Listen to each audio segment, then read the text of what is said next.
This is Lainey Cameron. I'm Paulette Stout. And this is an episode that Paulette and I have actually been talking about doing for, I don't know, Paulette, like a year. We've been saying we need to do an episode on scams. And Yes, it got for a real. little precipitated because two things happened while I was at Author Nation 2 weeks ago.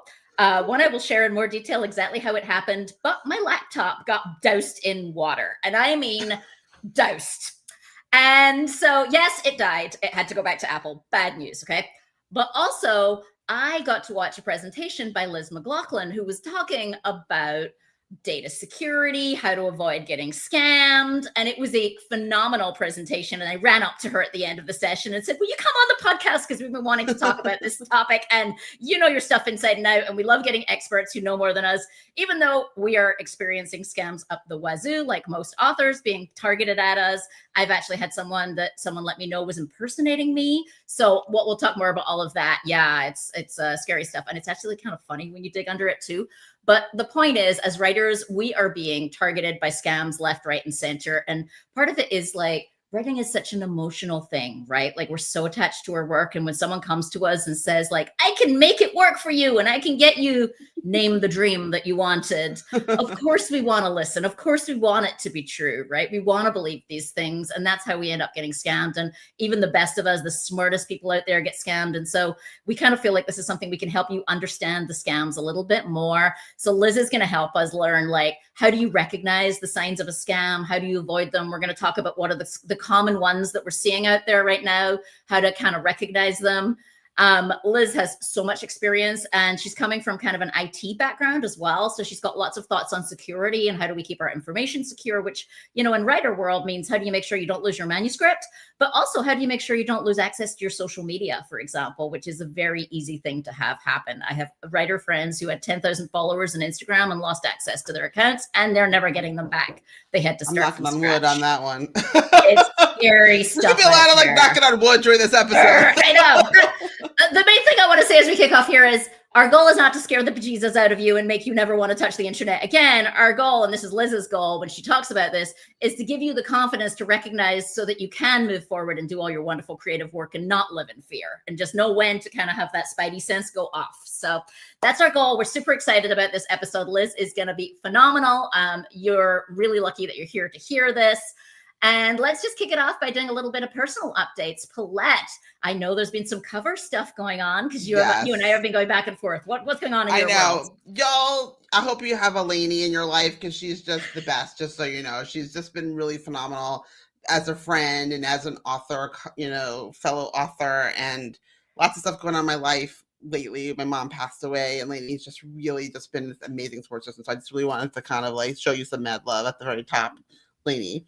So yes, we're just today got the final cover of the recovering of my debut Leveling Better.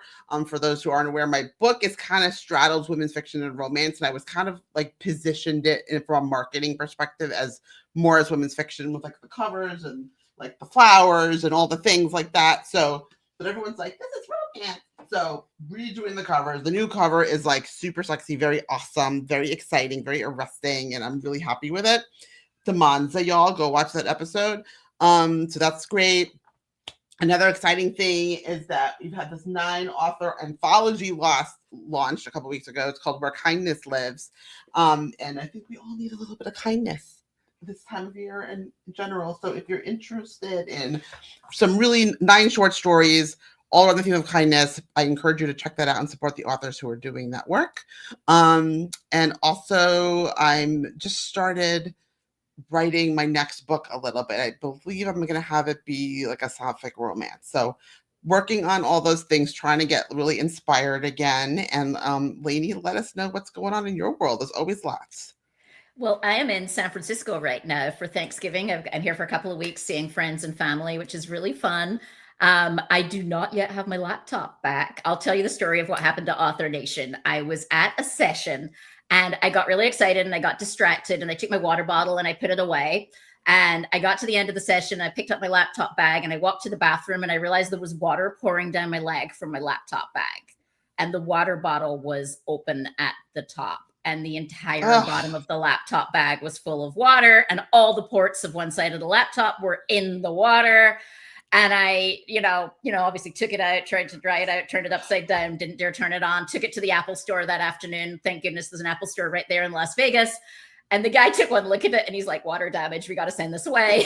And so he didn't even try to do anything. He's just like, yeah, he took the outside cover off and it was still wet between the cover and the laptop. And he's like, luckily, I wasn't trying to pretend it wasn't water damage. So the first thing I'll say is Apple Care. If you have water damage, it's a $300, $299 fee, and they're either going to fix it or bring you back a new laptop. Totally worth it for, by the way, the annual fee is like $100 a year. But if you then dunk your laptop in water, it's a $300 fee as opposed to like a $3,000 to return. You get a brand new laptop. Yes, for sure. I'm all totally in on the Apple whatever. Like they will give you a new one. Yes. So do Apple Care, people. When you get a new laptop, get the Apple Care. Keep it going every year. 100% one of your best investments. Anyway, I do not yet know whether it's coming back with the data or not. It is at my relative's house here in Oakland, and I have to go get it. But we'll talk more about data later and why I'm not worried. Because you see me, I'm sitting here, I'm very chill. I was working on my manuscript this morning. How was I doing that when my laptop went up in smoke or into the water 2 weeks ago? We'll talk all about backup later, but I have a really good backup scheme. I'm very lucky that I already have my file from Scrivener. I've been working on it for the last 2 weeks since the conference.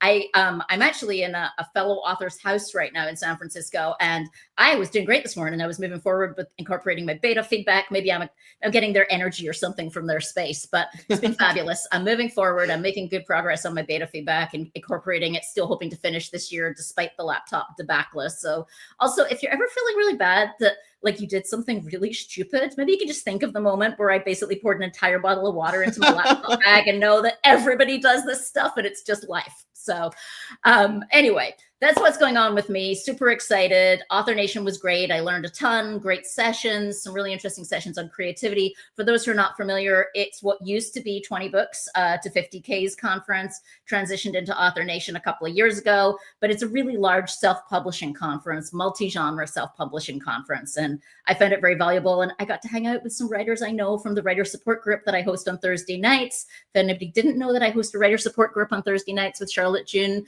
it's all on my website. You can learn more. It's all welcome, all genres. It's one of these things that started during the pandemic, and it's still going 5 years later. So you're very welcome. I'll put the link in the show notes as well if you'd like to join. So anyway, it was so nice to see people in person that I see on Zoom every week. So wonderful. I think that's it for me in terms of my updates. A little bit of excitement there. And hi to those who are watching us live. Hi to Sam. Hi to Beth. Thanks for joining us. Okay, let's get Liz on here. Liz, welcome. Hi, great to be here. Thanks for having me. Awesome. Why don't you start? I gave kind of a little bit, but not too much info about you. Why don't you start telling us just a little bit about who you are and what you do? Yeah, of course. So my day job, I work as a Tier 3 technician at Harvard University. That includes working closely with our endpoint and cybersecurity teams. And then I am an author of 5 books. I am also married to an author, so writing is definitely part of our house. Definitely been keeping up with all the goings on. That's cool. Yeah, we live near each other, and I might just stalk her so we can get caffeine beverages together at some point. Yes, definitely. So you're here to talk about scams. So let's just talk a little bit about like why are they so prevalent right now, and then we'll get into some other pieces later on about data security and stuff. But in your session at Author Nation, I know Lainey loved it. You mentioned that it's really easy to fall for them. So if you talk a little bit about what. Like how are they? Why are they so big? And like the sophistication level and stuff like that. Yeah, absolutely. So they're so big because they work. I mean, these tactics that have been used probably since long before the internet days. They will catch at least one victim a day, and I've fallen for a scam. Of many years ago, long before I got into IT, I was working in a small town in Connecticut. There were very few jobs to be had, and I was kind of cruising around on Indeed, and I found a data entry job, right? Super great. Remote work, pre-pandemic, fantastic. Started talking with the employees of that company, supposedly, who ended up actually roping me into a fake check scam. So what those are is they will send you a fraudulent check. You deposit the fraudulent check in your bank, and then some emergency will come up to say, oh, you need to send us the money back straight away. Now, what ended up happening with me is $500 out of a $5,000 check cleared immediately into my bank account. Really, what the only reason I got out of it is because a couple hours went by and I went, oh, that's a bit strange. You know, they're sending me this $5,000 check to buy myself a computer. I called my bank. I said, hey, I think I've been the victim of a fraudulent check scam, but unfortunately that $500 that I'd already cleared, that was gone. And I lost access to my bank account. I lost access to my email account at the time. Wow. It wasn't good. It was a harsh lesson to learn. Holy moly. Like, how do you even follow up on that? That's incredible. That's actually like the new version of that is, I'm going to get the names wrong. What are the online ways that we send money these days? In the like States? PayPal and Venmo. Like Zelle. Venmo. And, Yeah, exactly. Yeah, Yeah.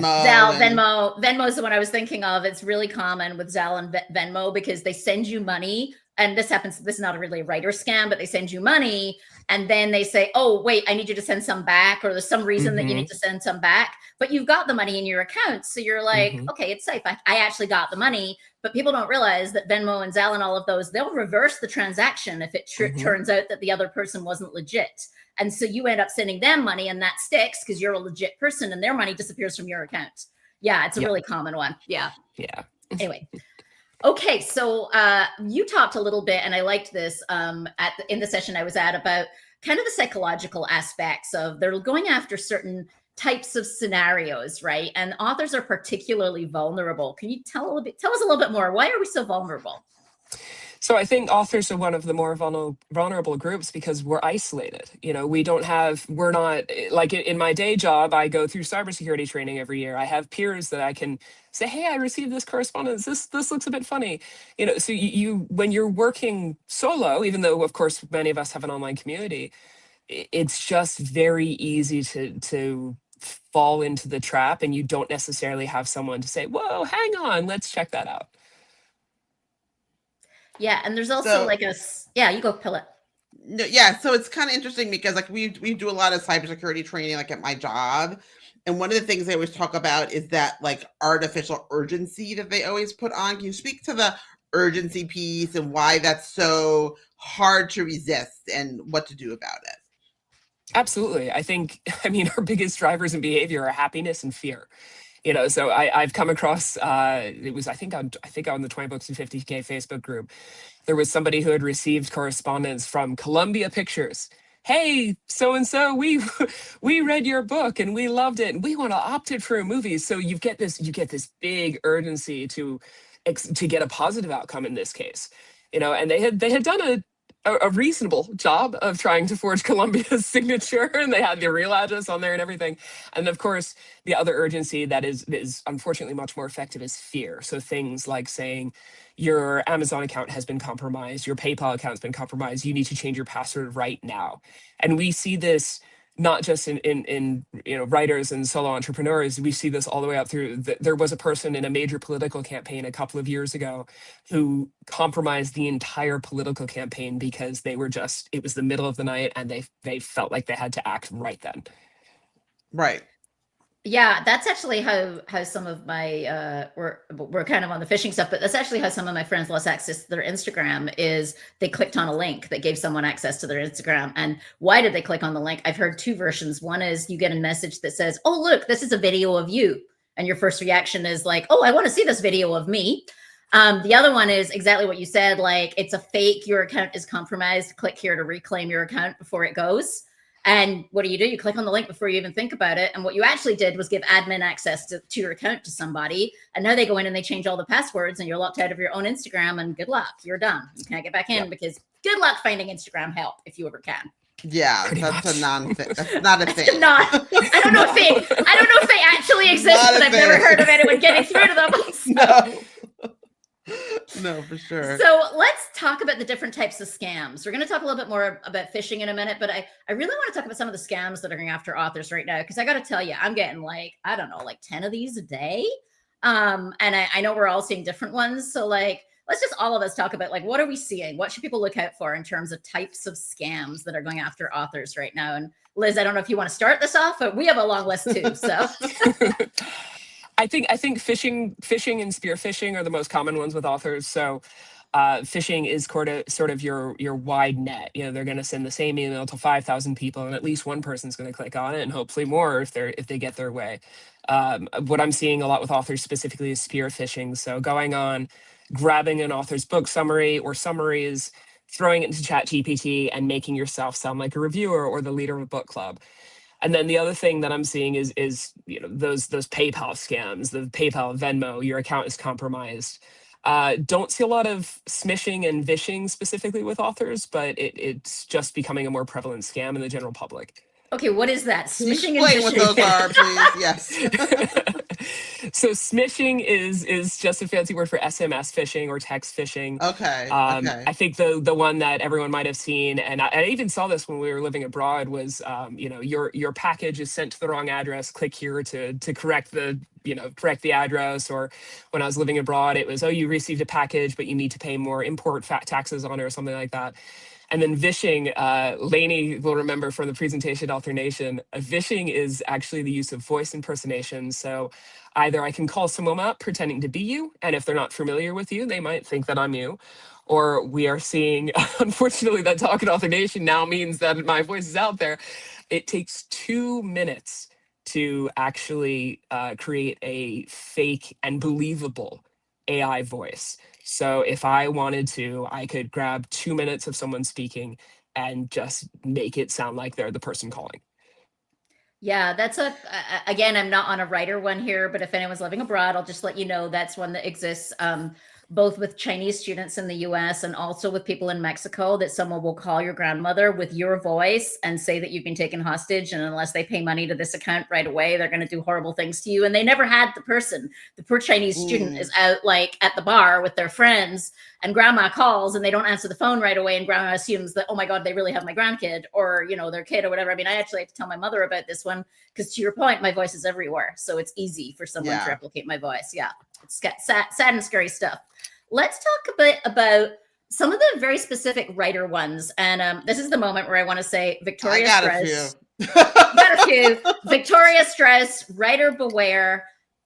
We owe her like the world, because that is the place you go. If you have someone reaching out to you and you're even vaguely suspicious, which probably should be anytime someone reaches out to you, then go to writer beware, Google it, look it up, put it in the search bar. There are so many. So there are fake publishing companies. There are fake marketing companies. There's a whole new wave of these out of Nigeria. And what Liz is saying is they use AI and they plug in, sometimes it sounds like your whole book, but certainly all your reviews and all the information about your book. And you get this incredibly credible email that says, I read your book and I think this and that and the next thing about it. And it's effusively praising your book. So you're starting in a place of like, oh my God, they really liked my work. And then they're like, then they're going to say, and I run a book. I'll give you one example. And I run a book club or a private book community, and we would love to feature your book. And they've just said all this specific stuff about your book. So you're kind of believing them, which you don't know was written by AI if you're not kind of thinking it through. And so they've got like 4 paragraphs of effusive praise followed by, I would love to feature your book. And of course I'm like, yeah, I want you to feature my book. Right? And you like this. And they've just been like up your butt with all the praise, and you're feeling all good about yourself.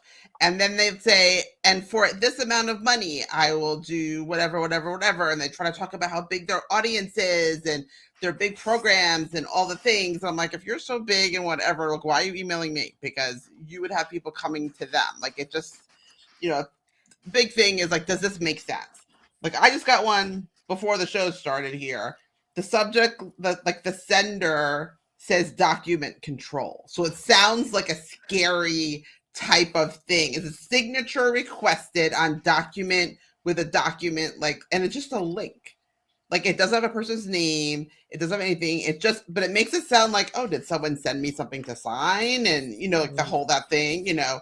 But if you look at the address, it's, you know, some crazy person's name 3@gmail. So if it's a real thing, it ain't going to have some weird Gmail address. Right. That is like, that is the first sign of a lot of these AI scams right now. There's a whole new generation of them coming out of Nigeria specifically. They all have Gmail addresses. They're not going to have so far, they don't have real domain name addresses. I'm not saying they won't get there and get smarter, but so far they're going to have a Gmail address. But it's going to be a Gmail address that looks like a real person's name. And they're most often going to be impersonating a real person. So you can go look that real person up, and they're going to have a website, and they're going to have an online presence, and they're going to have a social media presence. So I'll tell you a funny one recently. An author, actually, while I was at Author Nation, reached out to me and said, I've been talking to this person for 4 or 5 emails, and they say they're you, and they're offering me marketing services. This is a big one. People offering you book marketing services. And it's very credible. It starts with how wonderful your book is, but you're not doing a good job marketing it. Let me tell you how I could help. I can fix your SEO. And they give you a very credible list of what they're going to do for you, which is also AI generated by asking AI, what would an author want to hear that someone could do to market their book? And they send you this bullet point email of all these great things they can do. But here's the thing. This person wrote to me and I said, I'm so sorry. No, this is not a real person. You can see it's a Gmail address. That's Lainey Cameron, blah, blah, at gmail.com. Yeah. So it looks like, right? And it's set up to come through as Lainey Cameron. But, you can go to my website, and you'll see my real email address. It's public. So it's clearly not me. And this person was savvy enough to email me. But then they got on a Zoom with them later in the day. And this person was clearly Nigerian. And so the funny thing is, like, I do a podcast. I'm on social media. How do you think you're not going to know? Like, how do you think that someone's not going to notice that that's clearly not me? But it only takes one person to fall for it, right? And then they're going to offer you a package of marketing services for a price, and you're going to pay them. And maybe they're going to have AI do the work, and maybe they're just going to disappear into the night. Who knows? But that's where they're headed with this. The other one that's really common is a famous author reaching out to you, or just another author reaching out and saying, like, I read your book, I appreciated your work. It might be shorter. It might be on direct messaging on social media. The way I describe it is, I love reaching out to other authors and supporting other authors. And it's not unusual if I like someone's book that I actually would send them a quick message and say, I just read your book. I wanted you to know it's fabulous, because I want to lift them up. But you know what? It's going to be 3 lines long. It is not going to be 5 paragraphs long, because who has time to write 5 paragraphs just to lift someone else up? like even if I write a book blurb or endorsement for another author, it's not going to be 5 paragraphs long. So if you get something that is a little too nice and a little too long, and it's more than 3 lines, it's probably written by a computer, not a real person. Yeah. So I wanted to ask you a question, Liz. So, let's say the worst happens. Like you get something, you click on the link, and, then you kind of get suspicious, like you were talking about in your case. What should people do next? Like, if you think that you've been scammed, like, are there resources, organizations? Like, what should people do to try to remedy the situation? So the first thing that you should do, and the first thing that I did not do in the time I fell for a scam, is take a deep breath. Genuinely, you need to take a deep breath. You need to sit back. You need to go, okay, this doesn't feel right. Something's wrong here, and slow down. And then what I tell people is start with the basics. So for me personally, I went and tried to, it was a little late in my case, but I went and tried to change the passwords to my banking accounts. I tried to change the password to my email account. If you, for some reason, if it's a real catastrophe and you've discovered that you're locked out already, make a list, make a plan. You want to start account recovery on those things as soon as possible. But, everything down into a lot of, I know one of the credit cards I use is actually, I can mark it as stolen straight away on my phone. So if that were to be compromised, so you want to lock down the vital things first. And then it's a better safe than sorry principle. So I would go in and change, your KDP password, your banking, your email, your social media, and just run down a list. But do it in a way where you're going to be able to sit down and think clearly and go, okay, I've got Facebook, I've got Instagram, I've got YouTube. What needs to be changed? How have we gone and changed it? And kind of treat it like any other surprise bad event. If you have God forbid, you have a pipe burst in your house. Okay, well, what can we shut off? And just run down as structured and as calmly as you can. So a follow-up question for you. So these are kind of like these kind of interpersonal ones where you're engaging with someone who's a bad actor, and they're misrepresenting who they are. Are there things that, like, from a technology perspective, like you'd want to like shut down your computer or do things, log out? Like, are there things like that people should be doing? And what are the signs that you might have some kind of Trojan floating around that you kind of need to, get rid of before you can even do things? Yeah, absolutely. Scareware is one that I see all the time, both at my job and for other authors. Shut down your browser. Really, really shut down your browser. As with every, I know we're going to get to data later in the talk here, but as with everything, you should be saving early and often. Shut down your browser, shut down your computer, wait that 30 seconds, turn it back on. And then same thing, if you think you've actually been infected by ransomware, that is something that needs a little bit more of extensive remediation. But in the immediate term, there's no further harm going to be done by shutting down and waiting just a couple of seconds before opening things back up. And scareware is when it shows up with a message that says you've been compromised, like you're going to be blah, blah, blah. And it may not be real. It may just be a pop-up on a website that actually you haven't been compromised and no one wants you to click on it. So don't do it. Just close the browser, close the computer. Okay, got it. Yep. I'm seeing some really clever ones that are installing Chrome extensions now. So you click on a link or you open a suspicious email and you get these little pop-ups kind of in the bottom right-hand corner, especially on Windows PCs, that are saying, click, you found 5 viruses found, click here to get rid of them. And that's an easy enough fix. But the important thing is to slow down and really look at what the problem is. Yeah, because I've had some where they're launching browser tabs and they're just like automated doing things that like seem scary and then make you feel like you're like panicking. So, and I've seen them. I had one once that wouldn't let me like Control-Alt-Delete to do the task manager. Like it like though you'd press that and it didn't do anything. So it was kind of like countermanding the keystroke that people would want to do to stop it. There's some clever ones out there, and there's an actual neuroscientific term here. It's an amygdala hijack. So we all have this structure in our brain that called our amygdala that tells us that we're in danger, we need to act right now. And exactly as you said, by opening up a million browser windows and preventing you from hitting Control-Alt-Delete, now you've got stuff literally flashing in your face telling you, oh my God, there's an emergency right now. Interesting. And the site that I mentioned earlier, I said it wrong. It's not author beware, it's writer beware. Writer Beware by Victoria Stars is amazing because she does a good job of keeping on top of the different scams, and you can go see like, oh wait, this person is approaching me in the same way as sounds like a scam. So I thoroughly recommend that. We're going to take a little sponsor break, except we don't have a sponsor because we didn't go get a sponsor. So I'll just mention that I offer a program for writers, where I help them launch their books. Over 12 weeks, I develop a whole launch plan hand in hand personally for your book and your publishing model. And by the end of it, you have a complete plan to launch your book ready to go. I will be launching the next group in March. So if you might be interested in that, it normally sells out. So if you could possibly be interested, just go join the wait list and you'll be the first to know when I reopen registration. I'm not running it this quarter, actually. I didn't quite have enough people, or I didn't push it very hard, to be honest. I have a student I'm working with one-on-one, and I'm enjoying having time to work on my own book and get my revisions done so I can get back to offering the program next year. So sometimes it's a blessing. Okay, so let's get into some of the more hardware centric topics. Paulette, I think you're going to ask the next question. Yes. So like this is my Achilles heel of everything. Passwords. Like passwords for me are so difficult because I kind of like a bad short-term memory, and they become really hard to remember. So like what are some of the biggest password mistakes that you see? And like, are there any specific notes or suggestions you want to give people about how to, compose or manage their passwords? Passwords are a pain. I mean, even for those of us who work in the industry, we have to set, I feel like I have a couple dozen passwords floating around for various accounts. So the thing that I tell folks most of all is no publicly searchable information. I cannot tell you how many, not even just writers, but people in general that I've met who have child's names, wedding dates, birthdays, anything like that. That information is freely available on the web, and it takes about 30 seconds to find out.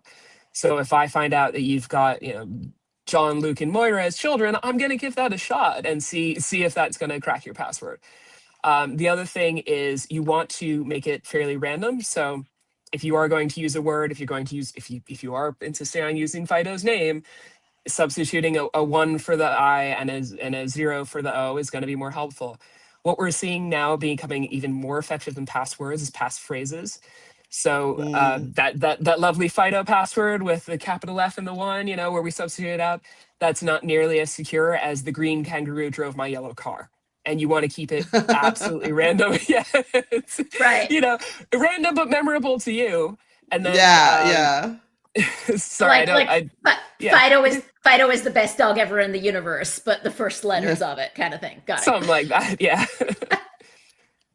So talk a little about like where you store and keep passwords. You should, you shouldn't. Obviously, it's different if you're like a home working and if you're in a public place or whatever, but people go to cafes and stuff. And then a little bit about, two-factor authentication and multi-factor authentication.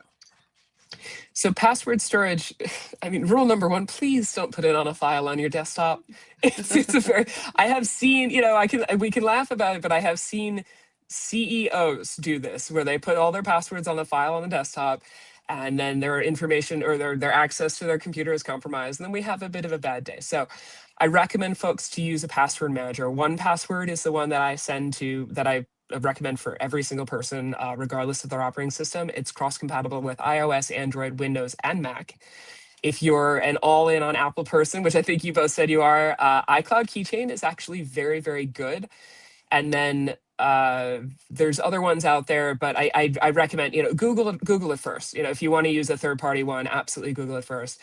I tend to use iCloud, especially to generate passwords. It just generates my random passwords linked to my Apple ID, and then it plugs itself in. And then two-factor authentication, it sounds scary. It sounds like it's this super technical, kind of hacker thing. It's not. It's just a matter of setting up a secondary verification method. So what it is at its heart is its purpose is to verify that you are the person trying to get into that account. So when I log into KDP asks me, hey, is this you? And I actually can enter a code. We see them both used in authenticator apps. So Google Authenticator and Authy are the two that I personally use. There are other ones out there. I know Microsoft, I forget the one, Microsoft, I think it's Microsoft Authenticate. It is called Authenticator, yep. Yeah, thank you. And that's a fantastic one. And you can also, it's less secure, but you can also opt to have a text sent to you. The key is with the text, if you're ever receiving that code and you haven't specifically asked for it, chances are someone's trying to breach your account. Right. So I have a question about oh, go ahead, Lainey, sorry. Oh, should you do anything? That actually happens to me quite a lot, that I get a text saying, here's your authentication, here's your code, and I'm like, oh, someone's trying to get into my account. But all they need to try and get into my account to start is my email, right? Yeah, if you get those, change your password. Absolutely. Okay. Just change your password, update your password manager.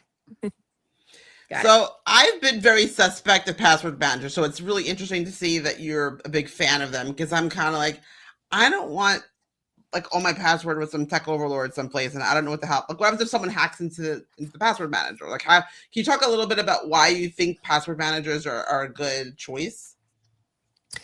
I can speak specifically to Apple's, and 1Password is simply the one that I see used by my non-Mac peers. But Apple's, I actually got to dig back into the code when I worked for Apple, because the same thing as you. I'm thinking, oh yeah, you're telling me it's secure, but is it really? So Apple uses 256-bit encryption on their password keeper. It is more secure than areas of the U.S. government. It is more secure than any consumer-grade software that I see out there. But to your point, things happen. I know LastPass had a breach that was rather disastrous. And so at the end of the day, we need to be prepared to remediate any kind of data leak or any data loss. Even the best password managers do fail. And part of the reason to have a password manager is every password should be unique. And this is something I think a lot of writers are not savvy technology-wise to realize why this is. But stuff does get hacked, to your point, right? Yahoo has been hacked, I don't know how many times, right? So let's say you have a Yahoo account from forever ago with a password on it. That is probably on the internet, on the dark web, and someone can buy your email and password from Yahoo. Now they're going to go take that and try it on all the other sites. And if that password works on any other site of the hundreds of sites, Wells Fargo, for example, they're going to be able to use that password and get into your bank account. So the reason we don't repeat passwords, and if you have a password manager, I happen to use Dashlane, but now you're making me rethink that I should go check out the Apple one. But if you have a password manager, it's going to prompt you and tell you if you repeat a password anywhere else and say you need to change this. Don't use the same password twice, because yeah, all it takes is one place being hacked to know that password. It's going to be tried because it's being sold on the dark web and all the other websites you're on. Mm-hmm.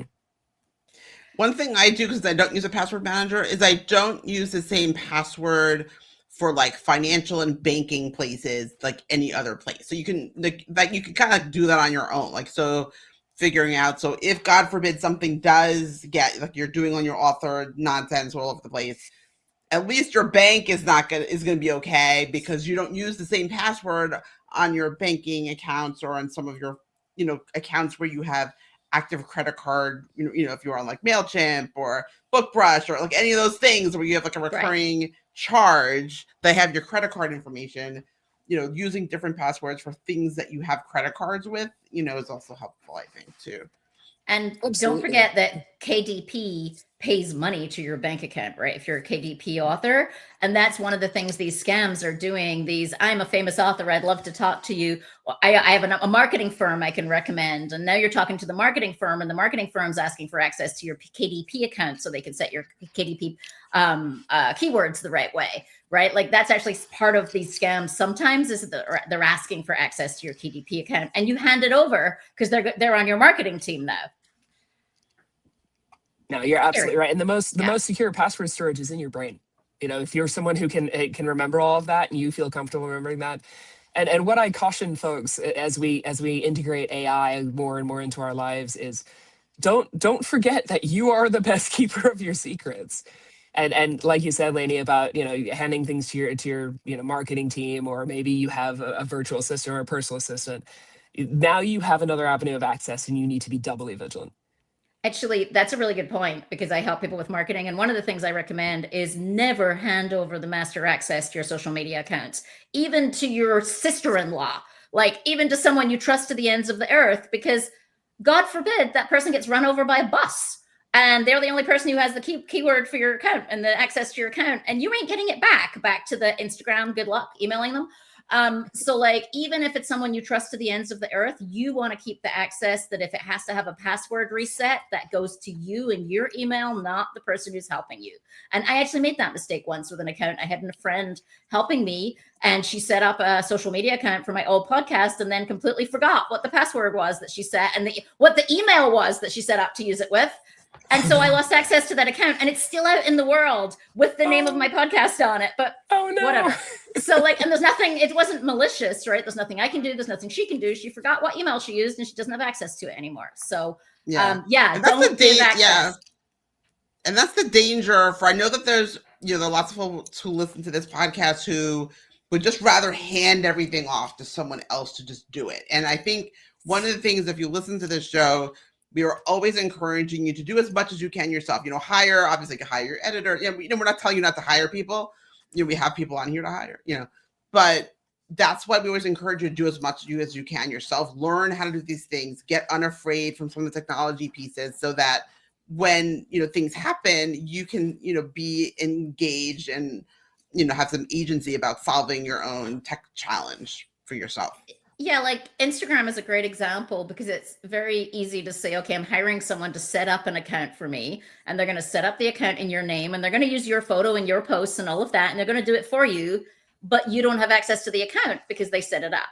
So like, don't do that. Even if someone else is setting it up for you, you need to own the password reset. Yep. It goes to your email, right? You can give people access to your accounts without them having it go to their email. So yeah, that's just something. And sometimes you can have multiple people, depending, like Facebook lets you assign roles and stuff. So yeah. It gets a little tricky, but yeah, definitely understand it enough that you're not just handing over the keys to your online kingdom to somebody else. Yep. Yeah. Okay. What do we want to ask next? We have a question here about Wi-Fi networks that, this is an interesting one. I hear people get very worried about working in coffee shops, and what if someone accesses my laptop through the Wi-Fi in the coffee shop? Is that a real concern? Is someone going to grab my manuscript while I'm working in Starbucks? Is that a real thing? It happens.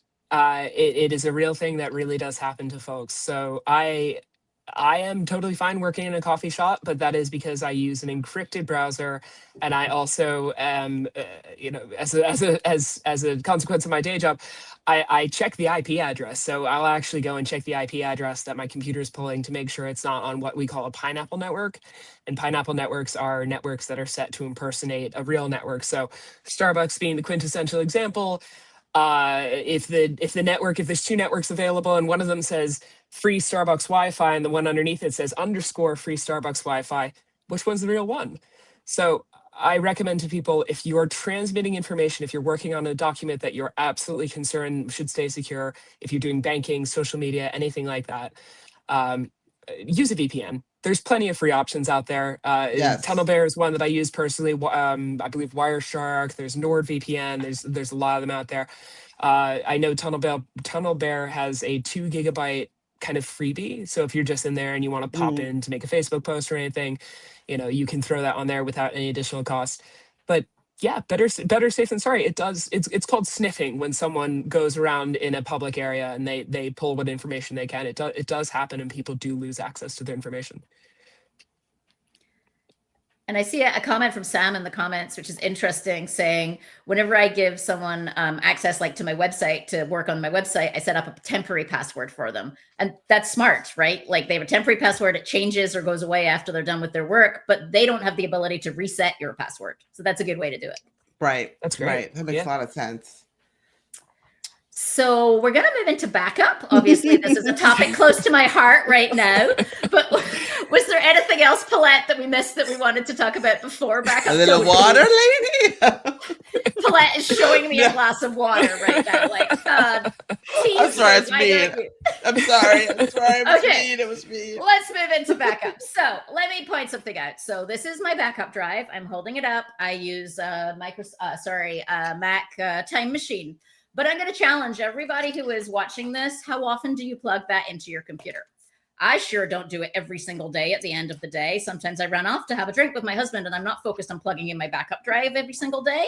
Or your backup drive is in your house and God forbid your house has a house fire and bang goes laptop and backup drive. So even though theoretically you're supposed to save your backup drive off-site away from your house, like who does that, right? That's just not realistic. No. Like let me run around the corner and put it in a different neighborhood like every night. Okay, so I do use a backup drive. I have Time Machine with Mac and I had backed it up maybe a week before. But I had done a lot of great work during that last week before I went to the conference. I was on fire. I made great progress with my manuscript. And if I hadn't had an online backup service as well, I would have lost a week of work on my book, which is huge to me, right? And so I use an online backup service, which means as I'm working on my computer, every file is being backed up over the cloud, into the cloud, over the internet, which meant that when my laptop got doused in a lot of water, first off, I didn't panic and I didn't cry because I was pretty confident that I could go online to the online service and find my file. I would have panicked and cried and then done the other thing. Well, I was a little on edge. I'm like, oh God, let's make sure it's really there.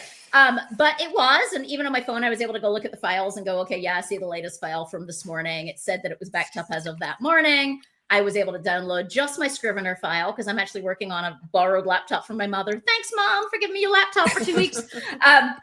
So I'm working on a borrowed laptop, but I just downloaded Scrivener and I have my Scrivener file and I kept going from where I was on my manuscript. So that's kind of your best case scenario. And I'll get my laptop back hopefully in the next 2 days and find out whether there's anything left on the hard drive or maybe they sent me a new laptop. Who knows? I don't know yet.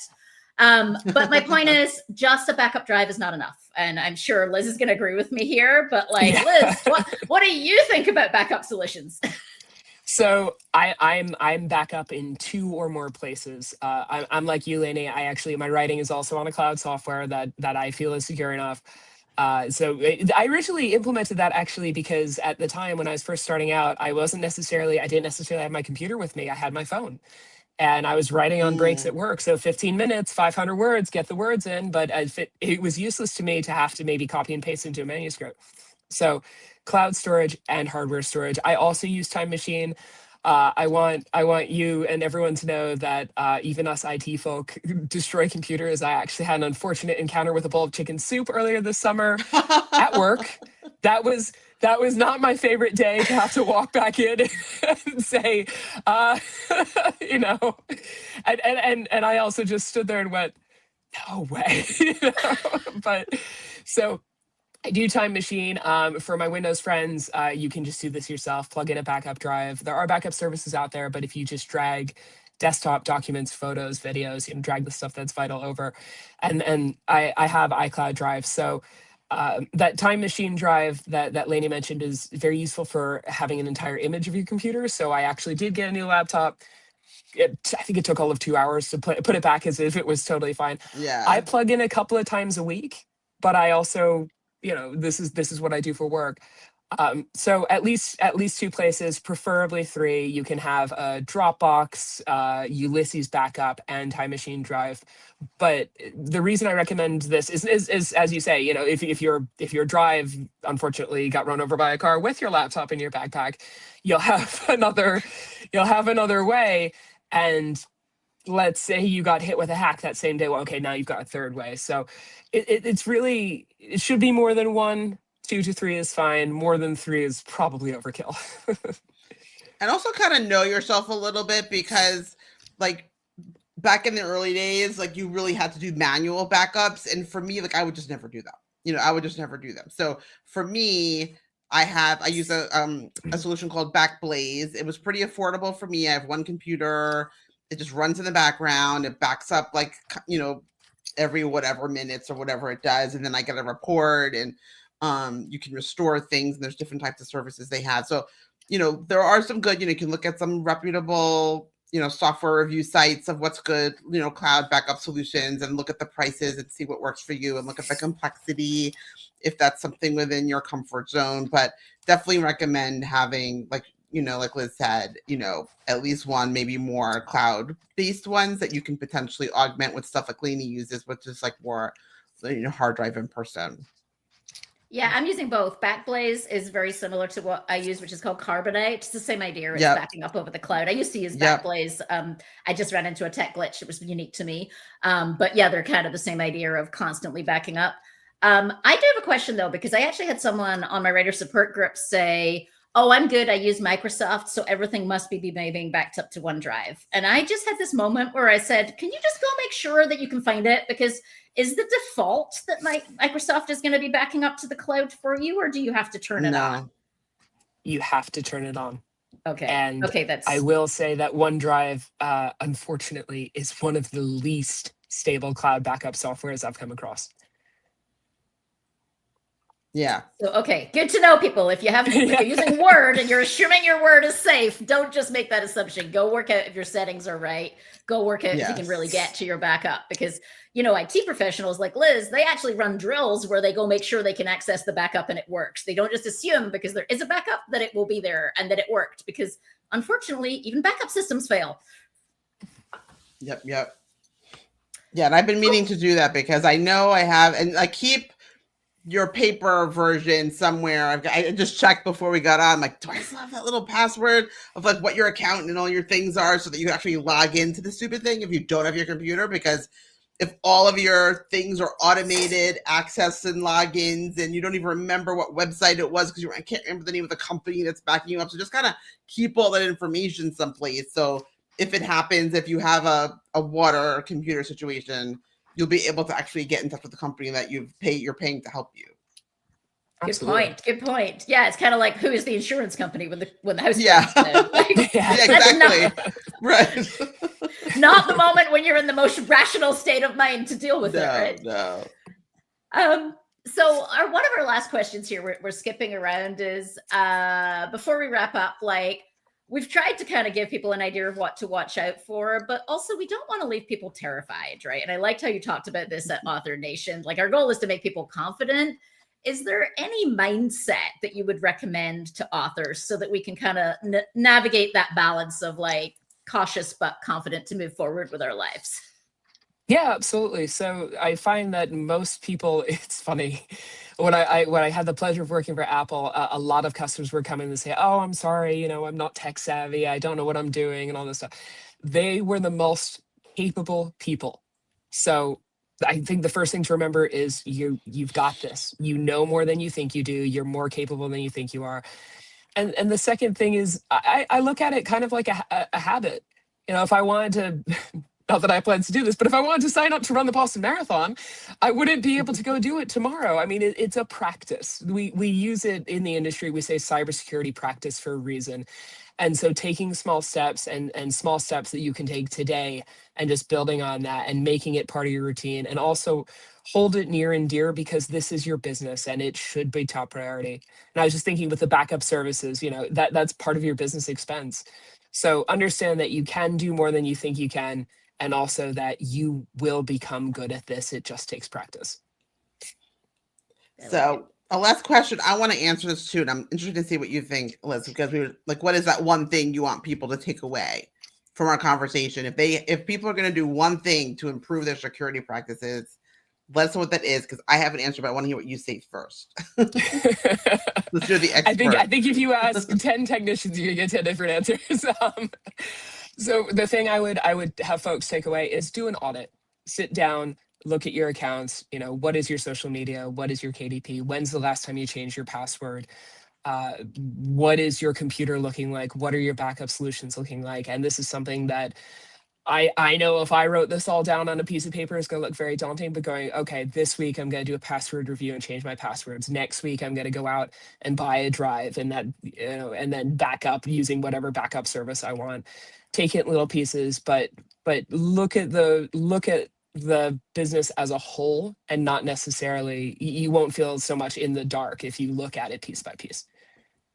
I love that. That's really great. It's so different than because I was going to say, you know, when you think about the scams and being approached by people, be super skeptical, assume they are a fraudster first, and then, you know, look for evidence that they're not, because you probably won't find any. So just assume it's not real at all times. And if it's too good to be true, it is. It's not. It's you know, be careful. That's my tip. Do you have a tip, Lainey? The reality is, like, the best in the business are not going to proactively reach out to you for your business, right? Like, if you're being reached out to by another author who's complimenting your work, a big agent, like, if they're coming to you, these people are so inundated that they're sifting through their inbox trying to stay on top of their inboxes. They're not proactively looking for people, right? I'm not saying it can never happen, but it's pretty dang rare. And so, you know, I get all my business from my marketing services and my marketing program from referral. You'll see me talk about it on social media. I have an email list where I send things to my email list, but I'm not randomly reaching out to people like one at a time and going, hey, I could be your marketing services person. And so I feel like if someone's reaching out to you, just start from this place of skepticism, because the people who have really good offers and services are so inundated by referrals that they're not proactively randomly reaching out to people on the internet. I guess that's what I would say. Absolutely. Yep. And I have one last question for you, Liz, before we wrap up. And next month, I'll kind of combine two questions. Next month, we have a special guest who's going to be joining us. And she's someone that I respect a lot, who has done this amazing job of combining her day job with her author life. And she actually talks about both on her social media together. And I think that's really unusual, because normally we try to keep them separate, or a lot of people feel like they have to keep them for good reasons. They have to keep them completely separate. And so I actually wanted her to come talk about how do you make two live in the same world. And I think it's fascinating, Liz, that you've done that, where you're an author and you've taken your day job smarts and you're helping other authors, and you're here to help other authors. And I think that's fabulous. Thank you for doing that. How can we support and help you? The people who are listening here who found this valuable, what would best help you? I think, I mean, take care of yourself. Genuinely, if you take care of yourself, you'll cause fewer fires for an IT person. But from a writing standpoint, you can find some of my work on Amazon. I actually just took down a series to revise, but I do have a trilogy that I co-wrote with my husband Kevin McLaughlin. Please feel free to check me out on there. If you'd like to follow me on Instagram, I'm Sailor in a Strange Land. But mostly, just look after yourself. That will help me. Awesome. Can you just reinforce what genres you write, just so people know? Oh, yes, of course. So I am mostly dystopian. I've done some straight sci-fi, but I've also done dystopian. And I'm very happy that I aim for none of my protagonist characters to be straight white cis men, because I was very tired of reading science fiction books where we had, the same cookie cutter hero leading the charge every single time. I love it. So if you like sci-fi dystopian, or even if you don't and you want to give it a try, go check out Liz's books. We'll put the link in the show notes, right where the episode is here, and also on the website on our episode page. So go check it out. I'm actually going to go get one of your books now, right after we go. Thank you. Right. Well, thank you for so much joining us. joining us. Thank you so much. This was a lot of fun.